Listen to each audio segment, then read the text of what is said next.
Good morning. Ngasigi card message happening minarsi ko. Leba poko numit March ki tang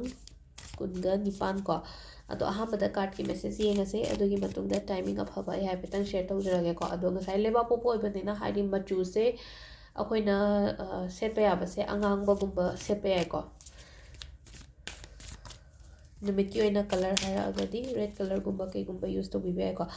Ado quite first ko ahamada khoi gi card ki message happening min so card ahum ka tang lok thoge sidagi nuti gi lok thok pa dumaina ko sidai card number 1 consider 2 consider natraga 3 consider ko ahum sidai ma khanbira se ko card number 1 card number 2 and card number 3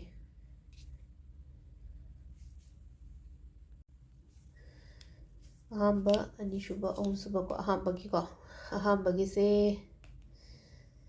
aina akhangba aina ahiba kari gra mayam se ko haitare ko haidi share to biba haitare mingonda share to biba khopa knowledge sharing gumba haitare ko aina khangiba aina hejariba pot gumba se mingonda taktho oba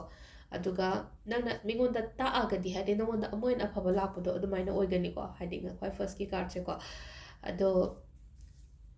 mingonda takpiba tambiba haitare ko adumaina oina oigadamne ko ahambagi se ngasigi oina ha sum nuti gi oina reading toropan nuti gi matungina sum hairagadi aina khangba ma aina kenom toba ma leragadi hayo mingonda share tawo sisi tawo sisi kana bane khotpane haimna chingba aina akhangba khara hari takthokba like takpane like takpa for example adune na khalaseba ado ngasai gi hari aigi ireng imana badari like takpati yadamnina aina akhangba sima taw matamda aingonda phai aduna hari nangsu tawo phai kolle kana anoin taroga haibi ba hai tare ko hamba kachana ani shubasina justice kat lai ko justice de ayena pan gumba lai ragadi phaba oi ko haidi kuina ga sum yetna ra lai ba justice haragadi haidi se one akoi gi thaba ama taw matam da justice phangba phangdaba ka haina haina kuina yetna ra ga lai ba po taragadi justice kumba lakpo ko ba dumaina oina oi ko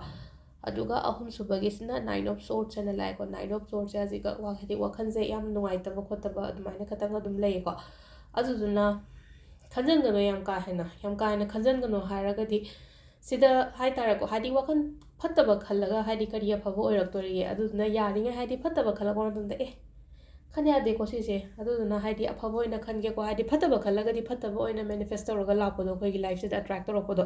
अफब खल्लगदी positive to attract तौरकनी negative खल्लगदी negative to attract तौरकनी मसिदा हाइदी फुकलांग हगलागा नुंगदांगसे को अहिंगदगसे हाइदी फमुंगद हिपमबदगी फुकला हगलागा ngसागी स्ट्रेस कुंबा टेंशन कुंबा लेबदुना तुमदब यादबगा फमुंग मयादगा फमगा लेबको नुपिसिना फमगा लेजे सुमाइ तौरगा अदुमाइना गुंबा लेको अदुदुना